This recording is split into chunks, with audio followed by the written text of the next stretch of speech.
Thank you, Dirk, and thank you, all of you, to be there, and thank you very much, Howard, for having accepted our invitation today. So we're very pleased that you can actually contribute to our discussion around these topics about education for innovation.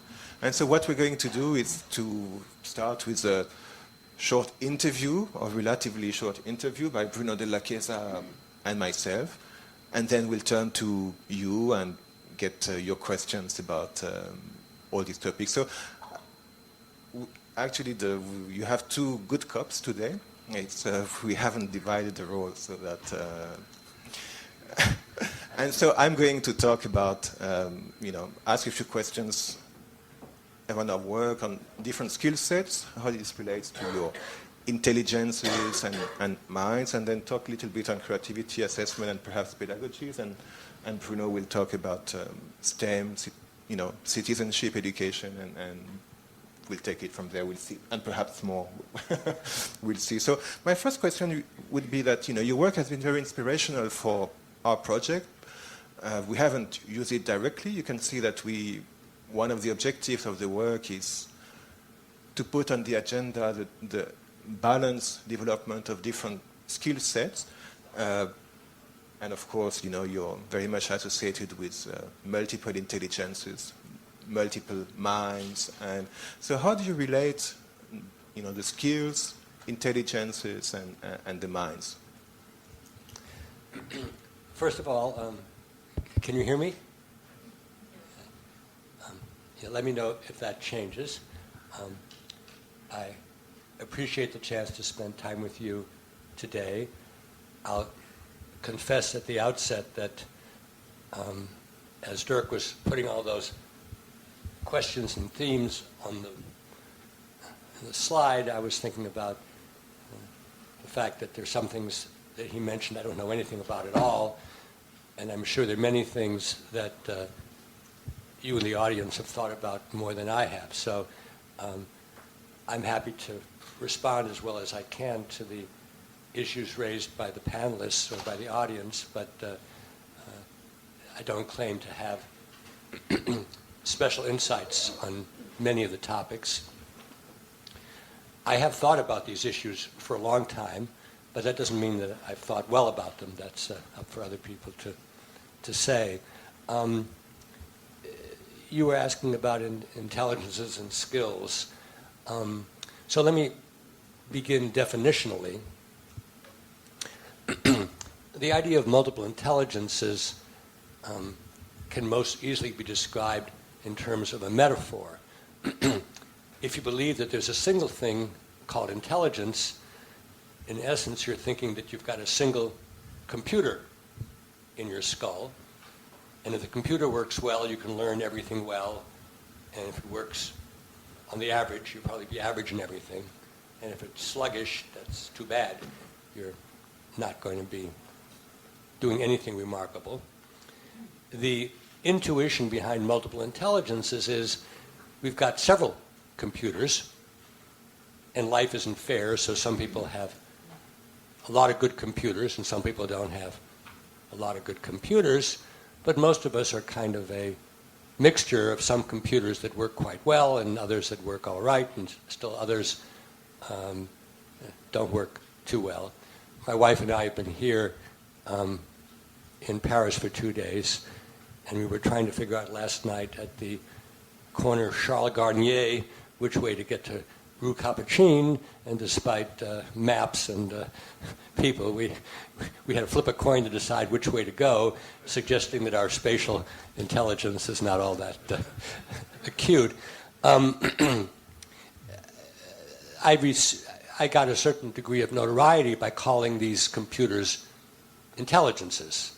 Nobody would have disputed if I'd called them talents, because everybody we know knows we have different talents. But to call them intelligences is to make an important lexical move. Each computer can do a lot of different things, and I would tend to call those skills. So you have a good linguistic computer, it's probably pretty good at writing, at reading, at speaking, maybe learning foreign languages, maybe poetry and so on. and you can be much finer grained, and I would call those the skills which an intelligence enables. And you could do the same thing with musical, spatial, and so on. When I first published these ideas 30 years ago, a lot of people asked me, well, if there's multiple intelligences, are there multiple creativities? And even though I'd been studying creativity a lot longer than I'd been studying intelligence, my very first paper in graduate school was in creativity. And as an interesting footnote, it was done for Professor Stanley Milgram, with whom I did not get along particularly well. And his first comment was, you know, creativity is not studied by people who are creative, which was not exactly something to make a beginning graduate student feel good. But what I then did, and I'll be very brief about this, is I wrote a book called Creating Minds, in which I studied 7 masters of the modern era, each of whom was by hypothesis strong in one of the intelligences. So like T.S. Eliot was linguistic intelligence, and Picasso was spatial, and so on.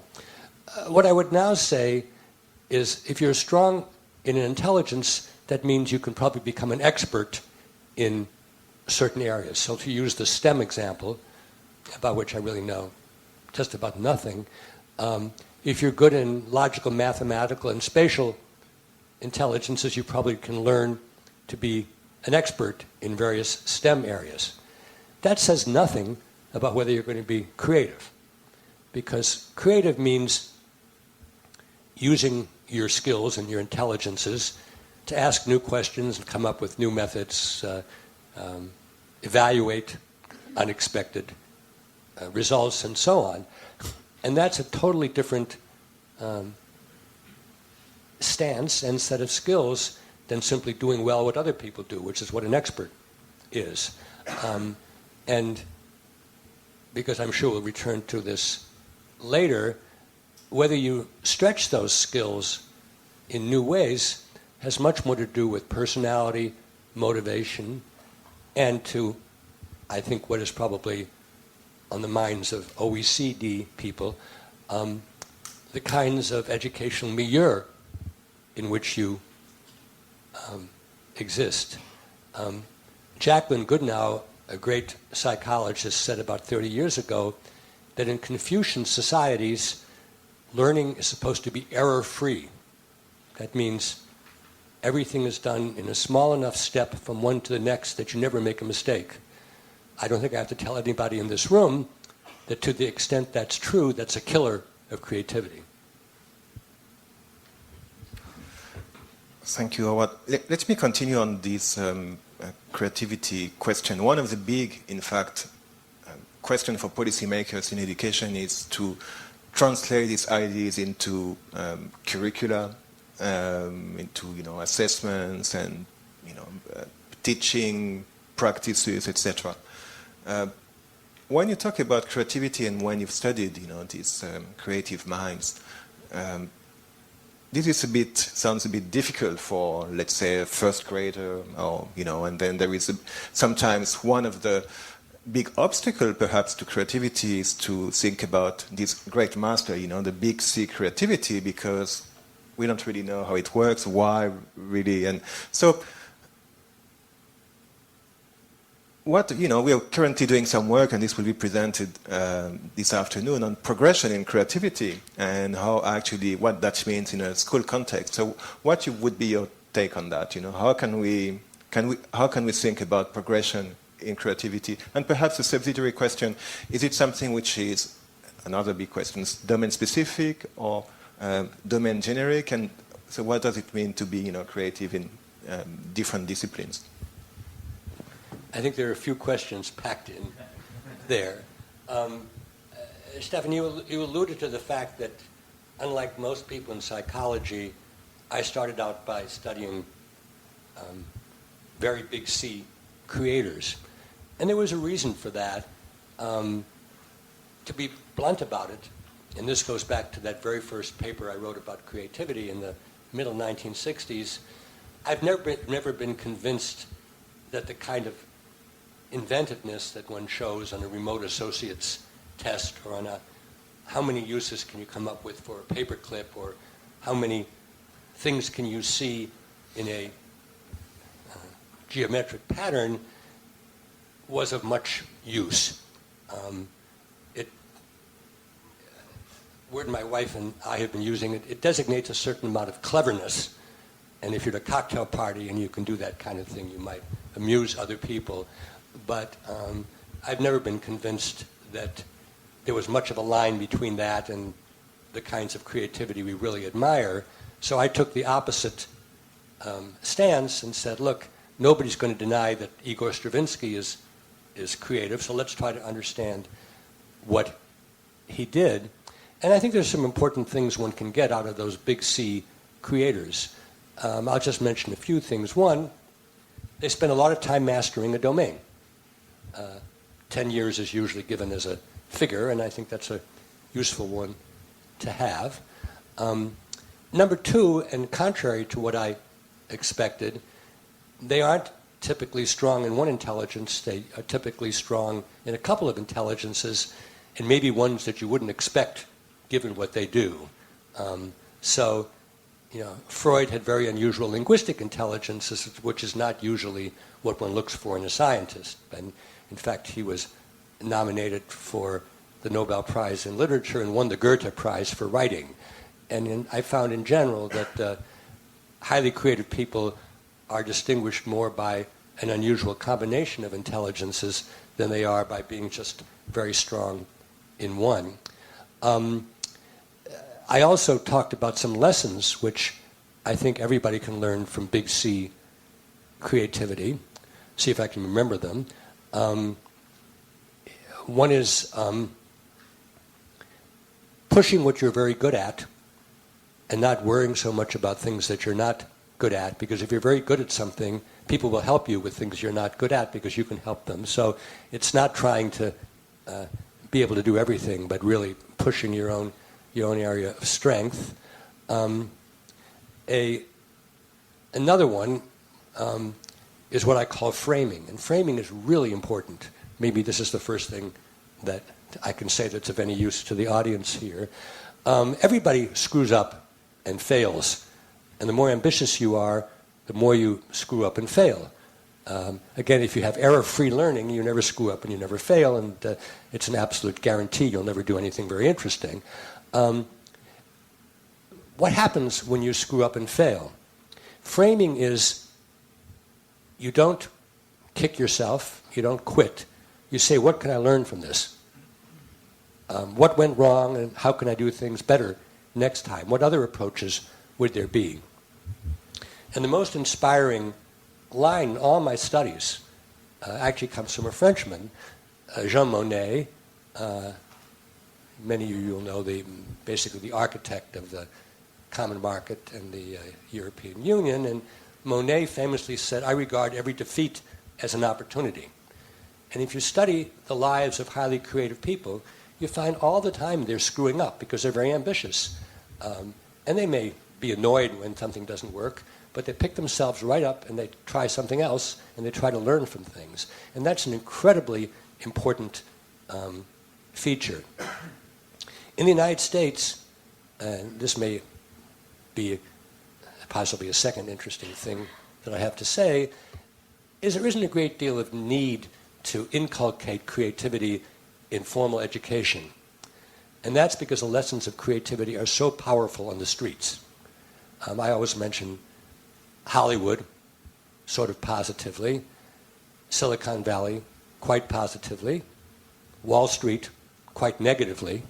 They all are drenched with creativity, people trying out new things all the time. Doesn't work, they try something else out. You're expected to fail over and over again in Silicon Valley. Many Hollywood people go from failures to even bigger failures. And of course, the wonderful thing on Wall Street, when you fail, the taxpayer pays for it. You don't.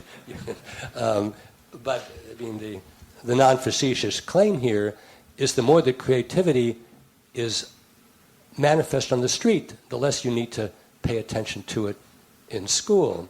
And indeed, a few of you may know I wrote a book about China over 20 years ago where I said that in China, the discipline is masterful, but if you keep stretching that discipline keep from stretching that discipline for too long, it gets sclerotic and you can't change things. In the West, the United States in particular, people all think they're creative, whether or not they are, but they often lack the discipline to actually do anything very new. I also say, and this is meant to be cute, but I think it conveys a point. It used to be when I would sit in my office 30 years ago at Harvard, I would have people come and visit me from East Asia, and they'd say, "Oh, Professor Gardner, you're the great expert in creativity. Please tell us the 23 steps to be creative in order," and then they would take out their writing implement and begin to list them. And I said, well, that's not exactly how it works. And this gets to the curriculum issue that you were raising, Stefan. We actually did a curricula some years ago called Creative Intelligence for School, in which we took something that's very common in the United States, a book report. There must be something similar in other cultures where you read a book and you have to write a summary, and we tried to use that as a soft launch into different ways of writing about a book. Of course, there are many ways of writing about a book, and it's fine to have curricula which suggests that there's no right answer and which talks about the pros and cons of different approaches, whether it's a mathematical problem or a literary problem or so on. But I think every bit much, much, much more important is the general attitude toward knowledge displayed at home, in the media, on the streets, and in school. We sometimes joke that the way to develop intellect is having chicken soup at dinner on Friday night. That's a metaphor for having a family sitting around discussing and arguing about things. Trying to understand what is the common value of education in a liberal arts environment, which is the only environment I know. With colleagues recently, I've talked about skepticism. And I add to that presenting the point of view that nobody else does. So when I think about education at a place like Harvard, and many of you are at universities, colleges like that, what does the faculty do? I think the faculty basically shows skepticism, and when somebody says something, it isn't just automatically accepted. People express doubt about it. How do you really know? And when the class is all taking one position, the faculty member should take another kind of position to broaden the student's repertoire. The interesting thing, and this may be the third point of some interest here today, is academics are the opposite of entrepreneurs. Now, I know that there are academic entrepreneurs, and that breed is growing. I have grave doubts about it. But academics, we are terribly afraid ever of making a mistake. And so when we are busy preparing a paper, analyzing data, we have a very strong superego, and we want to make sure that we don't say anything where we could make a fool out of ourselves, particularly because if it's published, everybody will say, Gardner was a fool. Entrepreneurs, they act first, and if it doesn't work, then they try something else. It's a very different mentality. And that's a reason why often scholars, academics, and entrepreneurs talk right past each other, because they have very different approaches to things. And that raises interesting educational questions, which I hadn't thought about before. Namely, if you want to have an innovative society, as that's why we're here today, to what extent do you want to develop skepticism, bringing the other point of view, making sure you don't make a fool of yourself, as opposed to trying something out, if it doesn't work, trying something else out again, and so on. And that may require a kind of an orchestration between what happens in school, what happens outside of school, what happens in the media, what happens at home. We may need to think about it systemically. Well, thank you very much for this, Howard. Just one more thing that directly relates to what you said at the end. As Dirk pointed this morning, education is a very conservative arena, and it has always been, it will probably ever be. And when we talk about innovation or creativity in education settings, I always feel a bit like we are in the field of incantations. Because actually, who wants it? Many people certainly want it, but they don't necessarily want what it takes or what comes with it. On Sunday, I just had a discussion with a French friend here who told me the problem of creative people is that most of the time they're not good soldiers. And he added, and I'm very, very careful about institutions which are always coding for creative minds and want to, or pretend to want to hire creative people, because when they start to say it, immediately you hear some sort of caution behind it, which is quite interesting, I think. Now, education is a very conservative world. We are in a very conservative institution here, and we are talking about innovation and creativity. As an academic who lives in a slightly different arena, and even if what you said about Harvard is certainly true, how do you feel when you are confronted with this incantation, with everybody saying, we want innovation, we want creativity, we want etc., and as soon as someone comes with something innovative, everybody goes like, hey, wait a minute.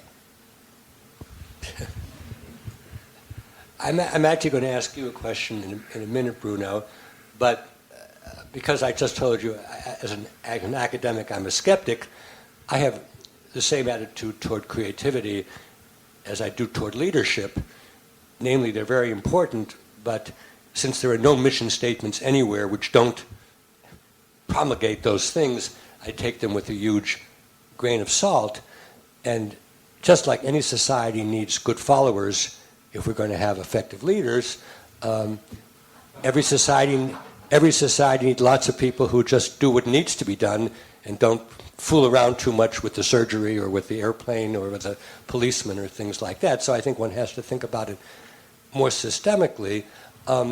Actually thinking about it as a teacher, and I've taught at all different levels over the years, I actually make an individual calculation about students and whether they kind of have a creative spark, the source of which I can't know, and I'm likely to give them more slack, but also maybe to hold them to account more vigorously, because it's actually fairly rare.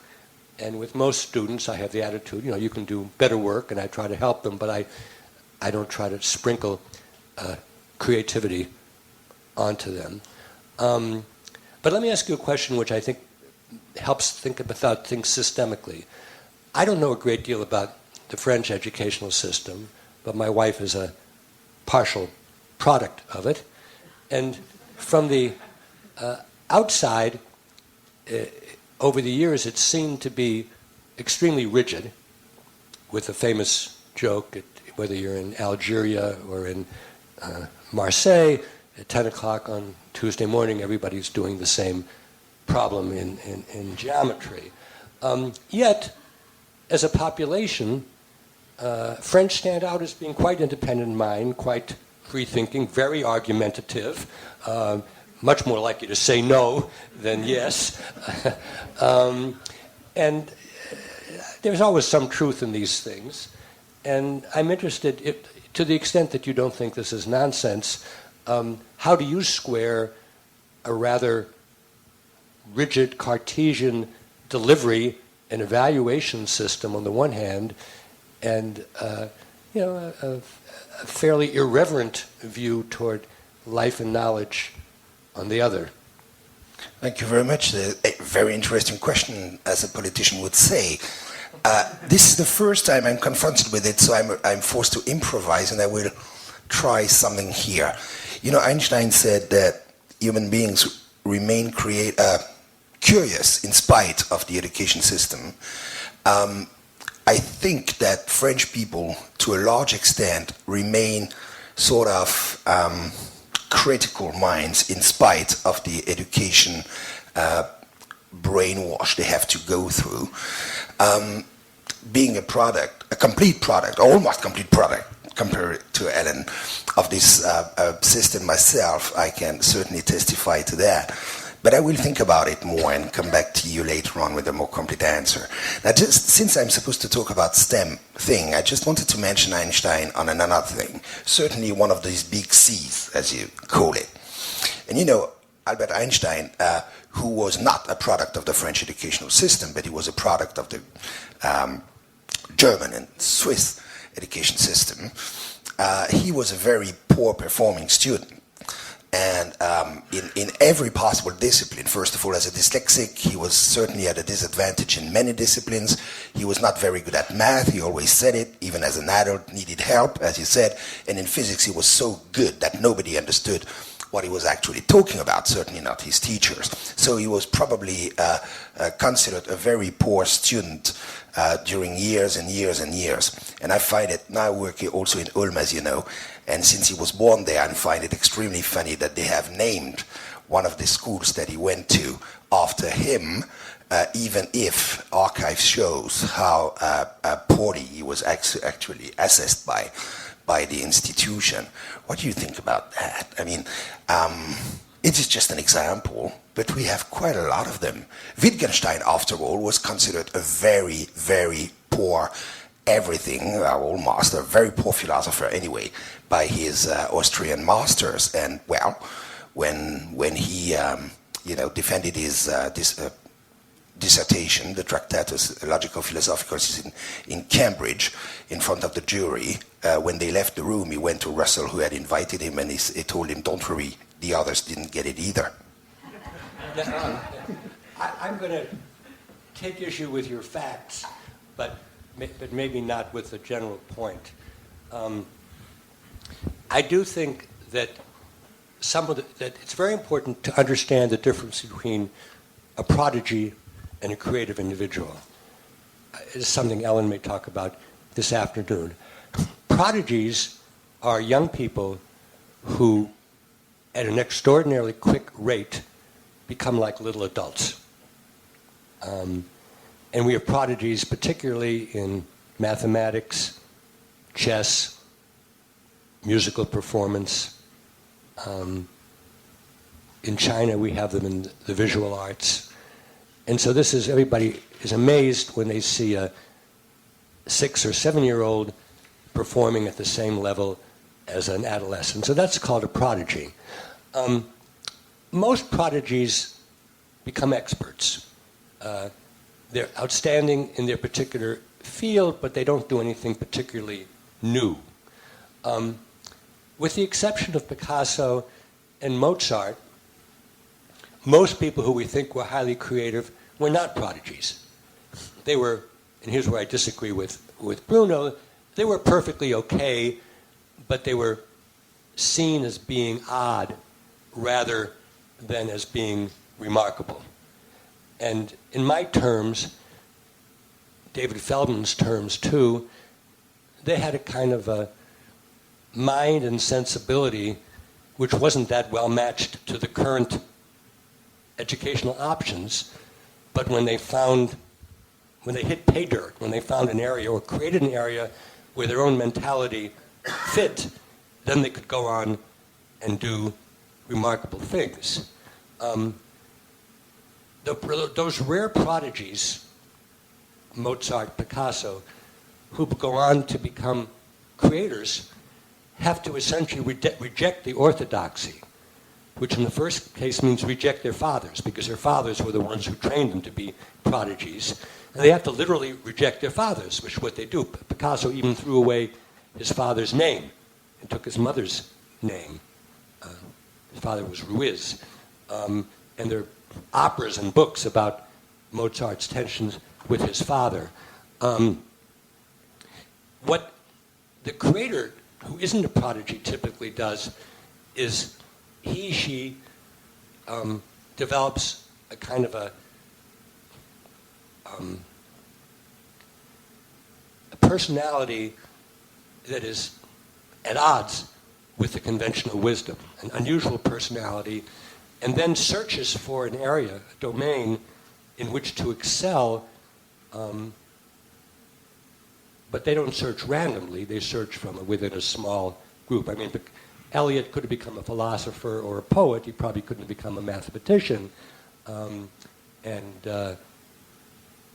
Freud could have been an expert in a number of academic disciplines, but he probably couldn't have been a dancer. So they choose, but they don't choose randomly. What I want to argue with, and I think they would say, as they say, with all due respect, Einstein was a perfectly okay student. He didn't like school. That was the problem.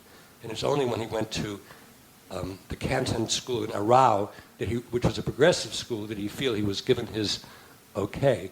I think the reason you said what you said is for many years people misread the grading system in Germany, in Ulm or wherever, and thought the high grade was a low grade. But it's been shown that he was a perfectly adequate. He hated learning languages, and he hated anything that had to be memorized. And of course, to the extent that he was going to that kind of school, he was alienated. I think Wittgenstein was a genius from a genius family, but it was a very troubled family. 3 or 4 of his siblings killed themselves. And it was, what you say is true, it was difficult for people to understand what he had to say, and even today, but it's still difficult. But I mean, nobody would have said he deserves to flunk, except maybe because of his personality. It's probably true, according to Russell, certainly true. Now, one more question about the 21st century skills, if you don't mind. I personally have a lot of doubts about that, because it seems to indicate that not only there are skills that are specific to the century to come, but moreover that we are able to determine what these skills are 20, 30, or 40 years in advance for our kids today in schools, which I very much doubt. Who here would have been able to determine what sort of specific skills are required today on the labor market, for instance, 20 or 30 years ago? But okay, now let's imagine there are 21st century skills beyond the traditional skills that are certainly needed today as they were yesterday, they would be tomorrow. What sort of specific skills related to what sort of intelligence, according to your multiple intelligences model, can you see developing in the future? I ask you to do some futurology there. I'm perfectly aware of that. So what sort of skills, especially when it comes to science, but also when it comes to the arts, which are certainly more eternal, and even more the relationship between the two? Okay. The one thing that really gives me sleepless nights, and I think probably many people in this room, is the realization that economies are doing, corporations are doing quite well these days, but they're not hiring people. And that's because so many things which used to be done by human beings are now done either by machines or by very, very poorly paid people in developing countries. And people have said this before and have been wrong, but I think I have to assume that what I'm saying is true. Simply knowing what the great mass of society will be doing as far as work is concerned in the 21st century is a huge, huge unresolved question to me. Because in the 19th century, people could be farmers. In the 20th century, people could be factory workers. If they didn't screw up notably, they would at least survive. But it's hard to see in developed countries what most people will be doing in the 21st century. I mean, unemployment in Western Europe is high. In Spain, I think it's 25% for the population and 50% for youth. I mean, that's frightening. So we have to think a great deal about the nature of work, and hopefully not make work, but genuine work. To some extent, it can be used to improve the infrastructure of societies, but one needs money to do that. It's not that the roads and the hospitals are so perfect, but it costs money to do those things. And maybe, there'll be more appreciation of arts and services and things which still require human beings, but I don't have tremendous confidence that that's the case. So that's the very heavy news, which I think something like all of us who care about the future need to be thinking about. On a more grounded level, I think we should not spend time in school having people learn information because they can look it up. Instead, and this is the argument of my new book, Truth, Beauty, and Goodness Reframed, the focus should be on helping people understand the methods whereby assertions are made of a scientific or historical or economic or whatever the discipline is. So sure, we need to have some information, but the information's easily accessible. We don't have to rummage through libraries. We just have to reach into our pocket. But if there's a statement in Wikipedia, or indeed in WikiLeaks, you need to know how did people come up with that statement? What's the warrant? Does it withstand scrutiny? And so understanding the methods whereby knowledge is asserted and assimilated is, I think, crucially important now, and it wasn't nearly as necessary in previous times for reasons I could talk about endlessly. I've written about the importance of being able to synthesize information because everybody's inundated by information. Clearly there will be apps to help us synthesize, but what I want as a synthesis may not be the same thing as Stefan or Bruno wants, and whether we'll have our personalized apps, it's too hard to say. My own work, some of you may know, has been very much in the ethical area in recent years, what I call the respectful mind and the ethical mind. And that's because I'm convinced that the way humans relate to one another, hopefully productively and peacefully, is number one in the agenda to the world, because we're too connected now to each go off in his own way, and the chances for violent conflict are as great as ever. And one of the things that I've been stating in the United States, and since most of you are not from the United States, you probably won't resist this, is the problems in the United States don't come from students who aren't doing well in PISA or TIMSS. They come from the best and the brightest, people who went to the elite schools and were Rhodes Scholars and worked in investment banks or in management consultancies or were Supreme Court clerks, and they're the ones that brought us the Vietnam War and the Iraq War and the financial crisis of 2001 and financial crisis of 2008, more to come. And so our problem is not in getting more Nobel Prizes, it's in getting people to know what the right thing is. And what bothers me, and this I will make an OECD pointed statement, is our rankings now are almost entirely on tests of knowledge and disciplines, where the rankings we really need is on which societies have their acts together as far as respect and ethics is concerned. I don't have a slide rule with that information up my sleeve, but that's what I think is really important, and not the STEM topics. Thank you.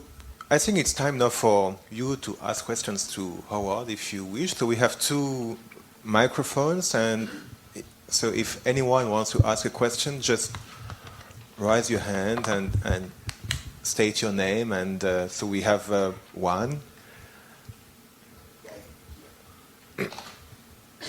And people should feel free to address questions to Bruno or Stefan, too. You've heard a lot from me. I'd just like to invite you to elaborate your last train of thought. You made an aside about you and Ellen talking about cleverness. And if you have anything more to say about the stupidity or immorality of cleverness, I'd love to hear it. Well, of course, being clever doesn't make you immoral or unethical. But let me talk about the United States, because I think people can apply this to their own countries. We essentially have 3 educational systems in America. One is the inner cities, which are very challenged with disadvantaged youth, often of color. The second is the heartland, and that's the places which people from Europe don't visit so much, Kansas and Wyoming. And when Bill Clinton became president, I said, "How do you get to Arkansas?" Which showed that I'm part of the problem in the United States. And then we have the wealthy suburbs and skyscrapers in the cities where my children and grandchildren live, and probably your children as well, and the equivalent in your country. In our Good Work project, we talk about excellence, engagement, and ethics. In the inner city, the problem is excellence. The students don't have the literacy skills and the disciplinary skills to be able to get work in the 21st century. And that has to be a priority, and our entire U.S. educational policy, which you know as No Child Left Behind and Goals 2000 and the stimulus package, that's all directed toward the inner city. In the heartland, the problem is not excellence. People learn to read and write and calculate, and they do okay on their exams, but they don't care. They're not engaged. They don't know what's going on in the world. They never read a book. Again, I'm obviously stereotyping here. With my children, our children, the problem is ethics. And here I have a lot of data on it, which I talked about yesterday here. Our kids say, we want to be rich and famous and successful. We think our peers are cutting corners. We're going to be damned if we lose out to somebody who's being less ethical than we are. So someday, when we run McKinsey or Goldman Sachs or whatever the agencies, then we'll be moral and ethical and responsible. But in the meantime, we want to pass. So what I've been doing, Guy, with my energies, such as they are, and with groups whenever I can find them, is really trying to work on the ethical muscle of young people, helping them understand that it's not enough to be clever. The question is, to what uses do you put your cleverness? And young people all have idealism. That's what's remarkable about youth and about our time. But it often gets submerged because of pressures which they feel to achieve. And the more that the funnel seems small, the more the pressure is to get to the next step. I have a brilliant student who could do anything, who's been working with me in these issues for years, before she even came to college, and she's going to work next year for Goldman Sachs. That's not purgatory, but I have noticed over the course of the year that when she first said it loudly, she now kind of says it sotto voce at the end of a sentence. But it's so clear to me that in her life, the procedure was first I get to go to this very exclusive independent school, then I get to go to Harvard, which is very difficult, then I get to graduate with honors, and the next step is I have to go to Goldman Sachs. And I feel one has to provide alternative routes. Teach for America, which is now worldwide, is an alternative route. I'm very happy for it. Still, we don't know two important things. One, how do students do when they're taught by novice teachers? And number two, what happens to the TFA graduates 10 years later? Are they, as Wendy Kopp, the founder, hopes, doing something in education? Doesn't mean they have to be a classroom teacher. Or is this just something else to put in their vita before they go and do what they would have done anyway? So this is what I think about and worry about all the time. If people are interested, go to goodworkproject.org, or for an active website, goodworktoolkit.org, where it's daily blogging, Facebook, Twitter, about these ethical issues of the young. Thank you very much. Jean-Éric Aubert. I am a former OECD staff member who was in charge of country policy review for innovation policy. My question relates partly to the last point that you made about this ethics issue, but it's a little bit different. We focus a lot the discussion on the individuals, the individual creativity. At the same time, what matters at the end of the day is the collective creativity of a society. And so that relates to a point about how do you approach this interaction between individual creativity, individual intelligence, and the ecosystem in which this type of individual creativity, talents, and so on is then used, exploited, stimulated, and it depends very much on the type of society that you have. I'm sure that if you make, for instance, according to the French criteria, an evaluation of the Finnish mind, individuals, you won't get necessarily in terms of creativity the same type of score. But at the end of the day, in Finland, you got a much more creative society than the French one. So this interaction between, I would say, the individuals and the society in terms of creativity is, could you comment on this? Thank you very much. I think that's a terrific question. I would give you an A, even if you didn't answer it, and it has authenticity to it.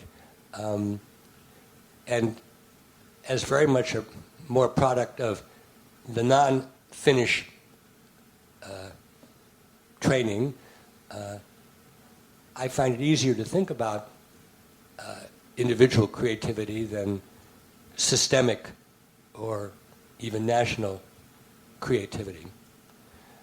I'll make just a couple points. One, a lot of our recent work has been in what we call good collaboration, because it's become evident even to individuals in an individualistic society like the United States that most work going forward is going to be collaborative. The individual scientist is really pretty much a thing of the past. In certainly big biology and big physics, there are hundreds of people involved in studies, and if they can't work together in effective ways, it's very deleterious. And we are, in fact, coming up with some ideas about good collaboration. I won't try to elaborate them here. It's also very, very important from the point of view of tertiary education, which I've become involved in. It used to be that colleges and universities, as an option, could collaborate with one another, but now it's clearly a necessity. I mean, even places like Harvard, which are incredibly wealthy, cannot do everything, and so they need to work with other schools, either directly or virtually, and it's beginning to happen. Now, without prompting from you, the first two societies that I proposed to look at for tertiary collaborations were Finland and Singapore. That was not an accident. When I was looking at pre-collegiate education in Finland and Singapore, we all know that they're good on OECD measures. I'd say, well, these are small countries, relatively homogeneous, parental involvement in education, teachers as professionals. That was all true. What I hadn't realized, and this I think gets to the heart of your question, is that they are flat societies, which doesn't mean that there's no difference between wealth and poor. Not everybody has the same social capital, but great efforts are made to reduce that at the pre-tertiary education level, to make sure that you have good teachers working with students who don't have that other kind of capital. And at least in the beginning of the 21st century, that seems to be a landmark for societies which are, to use your phrase, more creative than we might think they would be if we just take a look at the individuals. And of course, what's interesting is that Finland and Singapore are so different from one another from a political, economic point of view. I guess the big mystery will be to look at China and India over the coming years and see how they handle this issue, because they're not 5 million people, they're multiples of that. Thank you for the great question. More questions? Perhaps one comment while the microphone arrives to David Easton's. We do actually some work on what you just said. So that's another part of the project. It's about what is the ecosystem and how is that used. And we do work how actually these skills are used within businesses and companies, and also within the education system. So how do we foster innovation in education? And I would say that the skill component is just one aspect of it, and it's. David Istons from the same Centre for Educational Research here at OECD. I want to pick up on the observation made not right at the end, but not far from the end of your comments about we don't need to learn information because we can put our hands in our pockets and access information very, very easily. That, I think, and it's more looking for a comment than anything really, that can be, I think, understood to mean we really don't need to know things. We need to know how to do things, or we know how things are done. So there's sort of learning without content. Now, that mightn't be, of course, what you meant, but I think it can be very easily understood that way in curricular terms. And I think when you putting that with some of the other things you said, for example, the importance for those creative people of mastery and the capacity in creativity of putting things together unexpectedly, then isn't it not so much that we don't need to learn information because we can access it easily, it's that we shouldn't, an education curriculum shouldn't be content with a rather shallow reproduction, recall, but much more a mastery and an understanding, but which nevertheless integrates a substantial amount of information as part of that education. Yeah, I wouldn't disagree with the general point that you're making. Yeah, as you get to be familiar with an area, unless you have a poor memory, things will begin to stick. And if they stick easily, that's probably a sign that you want to continue working in that area. But it's more, and this is where the Einstein example is relevant. We don't want to penalize people because, they don't have a particularly good memory, so long as they can find things out when they need it. And whenever an educational writer recommends anything, he or she is always reacting to things that he or she doesn't like. When I was in 7th grade in Pennsylvania, we spent the entire year memorizing the 67 counties in Pennsylvania and having draw them from memory. You can be sure it didn't last very long, and it was a complete waste of time. And now I would just type counties, Pennsylvania, and I would have it available. I also like very much the idea that you pick up knowledge in areas that interest you. And then once you've learned how to do that, you've got a model for how to do it in other areas. So let's take history. It's kind of crazy to try to learn the history of every geographical region in the world. So I much more in my own writings say, it doesn't matter that much whether you do the history of France or the history of England or the history of Egypt, but master that. And then later, if you want to learn about the history of another area, you can pick it up on your own. I also say I'd rather read one novel or a set of poems in great detail than try to cover lots and lots of different stuff. So it's more an argument for depth and for not valorizing memory per se. You probably know about E.D. Hirsch's work on cultural literacy, and I don't think it's evil, but I think it kind of misses the forest for the trees. And of course, this is a point for all of us. The major thing about every educational innovation, including those associated with me, is how easily they can be abused and misused. And I don't think Hirsch literally meant that everybody needs to memorize the same 5,000 facts, but that's often how it's used, and that's seems to me very, very short-sighted. Thank you for this. Just before giving the floor to our colleague over there, one remark about history, which in my view gives a textbook example of what we're talking about here, and I think David and I already had the opportunity to discuss that. Having been confronted to teaching and learning history in 4 different countries, including Egypt, by the way, I've always wondered whether how far you can ideally construct, patterns without having the elements, at least to some extent, in your memory. You know what I mean? It's about, transforming information into knowledge. This is what I call learning or understanding, by the way. But I hate the expression knowledge society, which is used from time to time, because I know of no human society which would not have any sort of knowledge. But I live in an information society where the challenge is to transform the flood of information I am confronted with into knowledge. That means connecting elements that are similarly or apparently at first sight not connected with one another.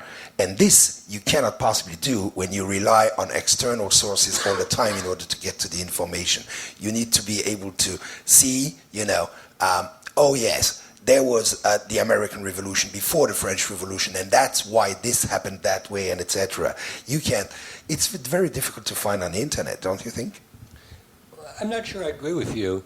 Sorry. I think that not only may you find, I'll use a word, good mental maps or models on the internet, but you can create them yourself if it helps you remember things. I mean, I happen not to like that sort of thing because I have a good verbal memory, but if I didn't, I would value those things very much. Maybe, in response to what both of you are saying, you need to have stuff and you need to be able to connect it, but anything that can help you deal with the Pennsylvania counties you should make use of. We have 3 questions, so let's group them, if you don't mind, Howard. So, Aki. Yes, my name is Aki Turmeren. I come from Finland, Ministry of Education, and I really admire your work, Professor Gardner, and also the OECD work around these issues. I have 3 questions, actually. One is that I want to come back to the school level, and especially in the early childhood education, we have an idea that the early intervention is very important, and that's the one. That how did you see that what is the meaning of recognize those young child intelligences you have theoretized? We like very much the idea that you can develop this during the whole your life, and I want to if you can a little bit open the idea of early intervention and the recognize of these because of sometimes it's quite hard to see when the 6 years or 7 years old child is how intelligent he or she is in a certain fields, as you have theoretized. The second one is the feedback that at these ages between 6 to 15, these children doesn't know much about these huge heroes like Einstein or so, and the more early they are, or more young they are, so the kind of a teacher is Einstein for those. So what is the meaning of the feedback to somehow to support these intelligences and how because of the I think that there are a lot of things to do around the feeling, how the child feel and what kind of feedback the teachers give to the children. And the third one is concerning this whole theory and when they come older and older. So how did you see that schools or these kind of institutions can give a chances to develop these skills further? So do you have any recommendations for us that should society organize places to develop these skills, that maybe they have tried something, music instruments in their early life, and they have possibilities maybe later to return back to have some exercises when they have been some kind in the background, these talents and the skills. And this third one is there is also question B, that how did you see these skills and these multiple intelligences? What is the relationship between skills and multiple intelligences and intelligences all over? Thank you. Thank you. I have to admit that I didn't hear every word, but I think I understand the territory of your questions. So I'll just make some comments. Each intelligence is a computer. The computer has to deal with information that's available in the society. So if you have a computer that's good in music, but it doesn't get exposed to any music, it's going to atrophy.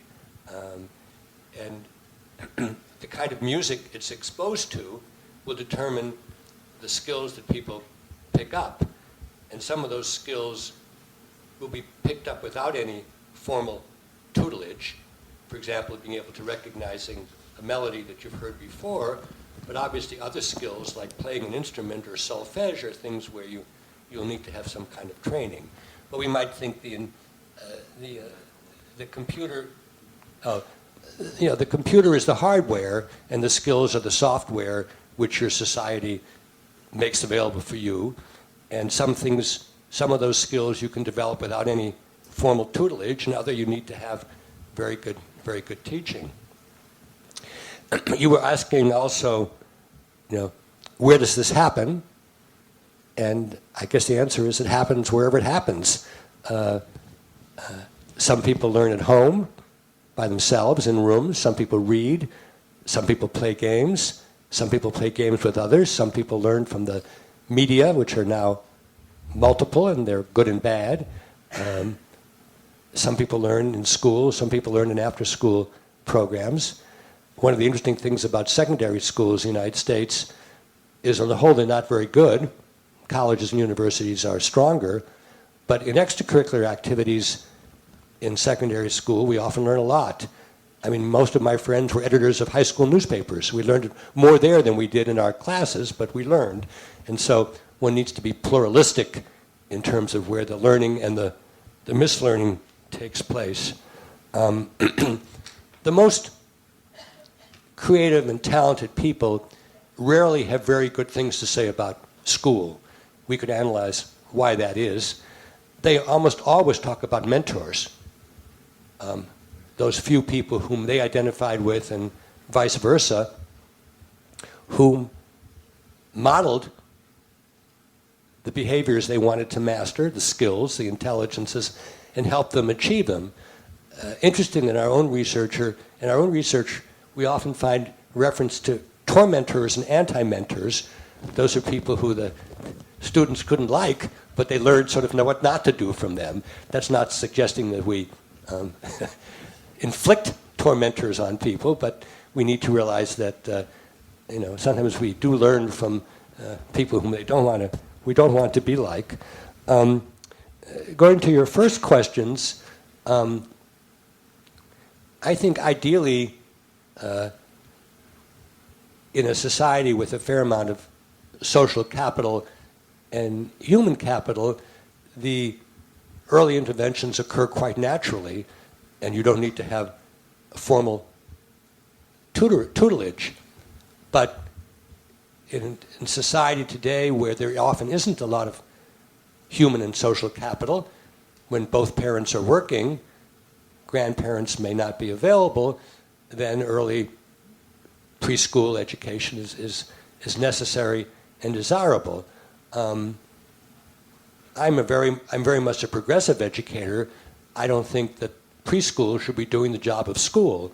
And yet in America, and I'm sure not only in America, there's an inexorable trend to try to push the literacies of typically ages 6 to 7 to 3 and 4s, and parents instill it in the children, and some of them master it up without too much trouble, but others end up having all sorts of frustrations and bad feelings about learning, and that's not good. In Finland and other Scandinavian countries, formal education has typically begun later. Classes are often for fewer hours in the day, and certainly those systems have not suffered because of that. And yet I'm sure the same pressures exist from nervous parents and nervous bureaucracies.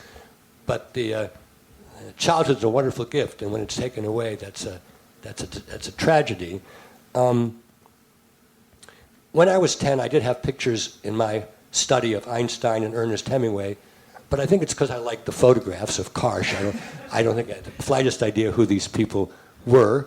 Young people need heroes. They need paragons. And it's very sad now that they often don't have any. Especially they don't have any outside the family. And that's because we are so good at pathography, at highlighting the problems with everybody and everything. And maybe it's good for us to know nobody's perfect, but it's very bad to draw the inference that you can't learn, therefore, anything from anybody. I certainly don't think Bill Clinton is an ideal in every sphere of life, but you'd be a fool as a politician not to try to learn from Bill Clinton. And I think we can make the same analogy over and over again. So maybe one of the things we need to do with young people is not only help them to admire people around them, which they are pretty good at doing, but to say that just because Gandhi wasn't very good to his children, and he wasn't very good to his wife either, he still may be the most important person of the last 1,000 years. And not to know about Gandhi and what he tried to do would be a tragedy just because he might make a gossip column in some tabloid. So I hope that responds to the spirit of your inquiries. So we have one question in the back. Yes, Florence Rizzo, Ashoka Empathy Initiative. My question is, we know now that the education systems are focusing on what you call logical intelligence and language intelligence, and that there is a demand in companies of such intelligences, but that in the future we will need other type of intelligences like intrapersonal, interpersonal intelligences. So my question is, how do we create learning environments that will enable every kid to master, to have an ethical development and be able to have an ethical decision making. And how do we value at the international level and incentivize states to actually value those kind of different skills and intelligences? Let me take that, okay? Because it's a big question. Well, I've already stated that I'm devoting my life to this. It's a small life, but it is mine. And one of the things I've tried to do in the last year or so, in the spirit of this question about collaboration, is to make links with people all around the world who share similar interests. And even though I'm by nature an extreme pessimist, I live my life as an optimist, and I'm actually very pleased with connections we've made to Europe, to India, Latin America, and so on. So there is a concern about this. There is a sense around the world that something isn't quite right in a markets over everything mentality, which has just swept the world in the last 40 years. That something's missing, and it's very important. So I take some encouragement from that. I began our work at college and graduate school But then people said we need to go to high school. And now I'm not kidding. They say we need to go to elementary school. They haven't quite said the womb yet. But indeed, there's a new phrase in America, which you may come to hear, empathy schools. And there's a belief that the human potential for feeling the feelings of others is very basic. And that's the basis on which a less egocentric, less selfish, less moi kind of mentality might be engendered. I'm not much into policy, that's your department. But, we did take note when Bhutan said that they're interested in happiness. And we did take note when the French president brought people like Amartya Sen and Joseph Stiglitz here to talk about something beyond GNP. Happiness is not the same as ethics, actually. You can be happy for rather unimpressive reasons, but getting off the counting marketing yardstick is important, and maybe as we begin to think about what it is that makes people happy, content, satisfied, productive, have meaning is a word I like, have flow, you know the word flow, that there'll be a bit of a bandwagon there.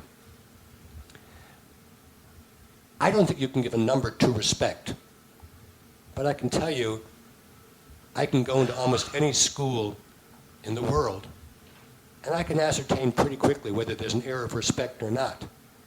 It has nothing to do with whether there's a fuss about me. In fact, the more there's a fuss about me, the more skeptical I am that there's an air of respect.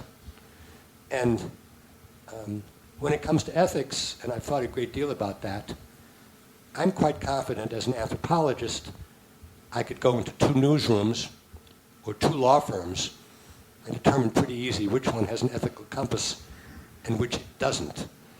Will we ever have a test or a checklist?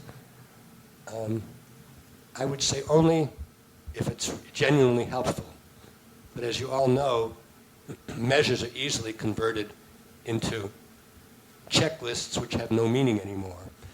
And some of the ethics programs I've read about are compliance rather than meaning. And I'm interested in professionals thinking hard about difficult issues, not assuming they're the right answer, not being afraid to consult with other people, creating what I call in my most recent book, common spaces, where we can actually talk aloud about the things we worry about but might be afraid to mention because it would seem that it isn't part of the league table mentality. Thank you very. Can you hear me? My name is Mira Mevarech. I am from Israel. Thank you for a very stimulating session, which reminds me, even the future now is not what it has to be in the past. So I would like to ask 2 questions. One goes back to the collective versus individual creativity. As I said, I come from Israel, the startup nation. When you talked about collective, actually we focused about within a country. Can we learn from one country to another? Can we develop creativity in terms of international collaboration and so on? That's the first question. And the second question, can you elaborate a bit? You didn't say anything about metacognition and creativity. Does it contradict each other or the other way around? Does metacognition develop creativity and so on? Thank you. Okay, 2 very different questions. As to the first question, the one thought I have is, of course we should have international collaborations. The question really is maybe at what level should we? I spent 2 days this week at the Karolinska Institute, and half their conversations are with the Weizmann Institute. Maybe the collaboration is more natural than between 2 ministries or 2 corporations. So maybe the only thing I have to say is one needs to figure out what the appropriate institutions are and the appropriate mechanisms of collaboration. In the United States, NYU, this is probably being recorded, says yes to every possible collaboration and then, I guess, drops off the one that don't work. There's a very nasty editorial in the New York Times just today about this. Harvard thinks forever and only rarely puts its toe in the water. There's probably something in between those two models. And I'm interested in Singapore because they're very thoughtful about their collaborations. Metacognition and creativity, they certainly aren't in opposition to one another, but I'll give you two observations. T.S. Eliot said of Dante, his mind was so fine that it was never violated by a thought. And what that means, and I think somebody said that about Henry James too, sometimes somebody's craft is so all-encompassing that that's just what they do, and they don't spend a lot of time putting it into other language. As somebody who manages to eke out occasionally a creative act myself, one of the things I found is as one gets older, one spends more and more time doing the metacognitive stuff. So maybe if Dante got old, he would have had to be more metacognitive, but he probably didn't live that long, and Mozart probably didn't have to become metacognitive. And why might that be true? One is your memory isn't so good, but the other is, you have lots of projects, you have to decide which ones to work on, and particularly how to allot your time, and your time is is finite. And this is one of the things I talk to when faculty members get tenure. I say, you've got to spend a lot more time thinking about how you spend your time. And I guess that's metacognitive. One interesting thing, actually, this relates to the ethics question. I really have been doing a lot of work with young people in ethics. And here's a great exercise. We do this with Harvard students and students elsewhere. We ask the students to do a value sort. We give them 30 values, and we say pick the 6 that are the most important, the 6 that are least important, and the other ones are in the middle. And you'd be amazed at how much time they spend on this. I mean, I would do it in 5 minutes. Sometimes after half an hour, you have to pull them aside and say, well, enough. Then the next week, without any reference, we ask them to keep track of how they spend a week.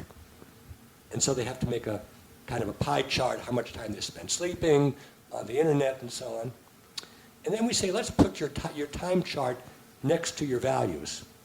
And this is a shock, because there's no relation in 90% of the cases to what they say is important and how they spent their time. Now, we don't say to them, change everything, but the person who I was running this session says, why don't you take your time chart and put it in your wallet under your university card and look at it every once in a while. And that's the kind of things we do to try to prod people to be more reflective about their values. So the time point is a good one to remind us that the coffee break is waiting for us and that you've been very generous of your time already with us. But if you don't mind, we'll take one last question. Hello, I'm Maria Adl from the Harvard of the West. There are lots of aspirants. Where are you from? Stanford. So we are undergoing, at least a lot of people are becoming aware of it, a whole revolution of civilization, mental structure, due a lot to, of course, web technology, and which means that our whole mental, our whole episteme will change, or is changing. The new generation will not think like we do. If intelligence is a computer, if the whole fabric of that computer is totally changing, how do we teach in our schools to think our thinking, and to think these changes, and to adapt? You talked about the difficulty in finding work. I know I'm a liberal person, but I've had to adapt to, a liberal, meaning I studied literature, but I had to be good in technology, I had to be good at so many things, and to do, and intelligences, as they develop and as they fill themselves with information, seem to, I am becoming a different person, and I know the next generation will be totally different. Is there a way or is our thinking changing so much because we are in such a revolutionary state, and similar to when we went from the Renaissance to the classical age, or how do you feel about that? Well, your question generates piles of thoughts, and coffee break is lurking, so I'll try to be relatively brief. I agree this is one of those liminal times in human history. I think the digital media are as sharp a break as the invention of printing or the invention of writing, but every era has felt disruptions. My parents grew up as bourgeois in Nuremberg 70 years ago, and they never thought that they would escape with their life and have to start everything anew. And the history of wars and immigration have meant that disruption is in many ways the norm, even though what you're talking about, the hardware and software, may not have changed so radically. Also, I'm just reading a terrific book, The Righteous Mind by Jonathan Haidt, H-A-I-D-T. It's a book that's really changing my mind about things, and that doesn't happen very often at my point in life. But he actually says that genetic evolution is occurring much more quickly than we thought. And even though he may not be right about that, that's an interesting, because he says Stephen Jay Gould, who I worship, said the human brain hasn't changed in 50,000 years, and Haidt said that's nonsense, it actually changes very quickly. So the very first thing to say is we better be aware of these possibilities and not assume that the mind and the brain of, say, 1900, 1950 is the same as that today. And even recognizing that is a big step forward. That doesn't mean that we drop everything. This book has as a subtitle in the paperback, Educating for the Virtues in the Era of Truthiness and Twitter, which basically means you don't throw out truth, beauty, and goodness, but truthiness, which is Stephen Colbert's word for when somebody asserts something lauded seen as being true, even though it has no particular evidence. And Twitter is, if you can't say it in 140 characters, it can't be said. That has to have impact on how we think about the learning process. On the positive side, and I write about this in the book, we live at one of those times in the world where young and old can work quite productively together. Because old, and I was kidding with Guy before, the old people still have more wisdom, but the young people who are the digital natives have much better sense of how to operate in the Silicon Valleys everywhere and in the digital devices everywhere. And so we can make common cause in a way which is more readily grasped than might have been 50 years ago. The other thing is we're working on a book about how digital youth are different. And what's striking is the belief that there needs to be an application for everything, and if there isn't, either you create it or you ignore it. The belief that things have to be available on demand, but new ideas are not available on demand, And I'll close with an interesting little vignette, one of the few times where I thought quickly. This relates to the question from the gentleman before you. About 6 months ago, a student from maybe even the other Harvard came up to me and said, I don't know why we need school anymore when the answer to all questions are contained in here. And I looked at him and I said, yes, except for the important ones. Thank you very much, Howard. As usual, every time we have the opportunity to exchange you make me feel uncomfortable, and there is nothing I like more than that. Being knocked out of your comfort zone, you know what I mean? Now, the one thing, and when I say you, by the way, it's not only you this very morning, but also what we've heard from colleagues in the room. I won't try to draw any sort of conclusion, of course, but going back to the questions related to collective intelligence, something I tend to believe in, as you used this expression for myself yesterday in your talk. After all, even at neuronal level, there is no such thing as a separate sort of intelligence. Everything is collective or collaborative. Our brain, even individually, is a collective sort of intelligence machine. So whether we have 8.5 intelligences, sounds very Felinian to me for whatever reason, or more, the good thing in this room here, and this goes beyond this room, of course, is that we have 100 brains that is multiplied by 8.5 intelligence. That must be something like 810 intelligences at the very least. Now let's calculate the neurons and the synapses and etc. And our collective future will depend on our collective intelligence. There is no such thing as an individual future, as far as I can see. Well, thank you very much again for knocking me out of my comfort zone. And maybe I have now something like 4.4 intelligence or 4.5 intelligences in my brain. Thank you. Thank you.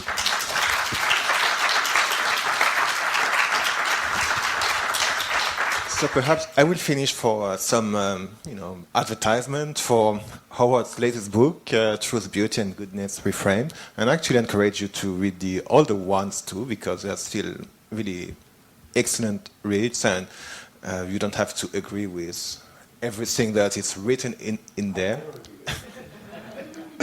And so I would like to thank you very much, Howard, for that. I think that some of the questions that we are trying to answer, obviously, are the one that you are talking about. Unfortunately, the answer is not in your mobile phone. And actually, an interesting point is that we've been thinking about them for a long time, and we're still, trying to answer them. And so we very much appreciated your lesson and experiences about all that, and thank you very much.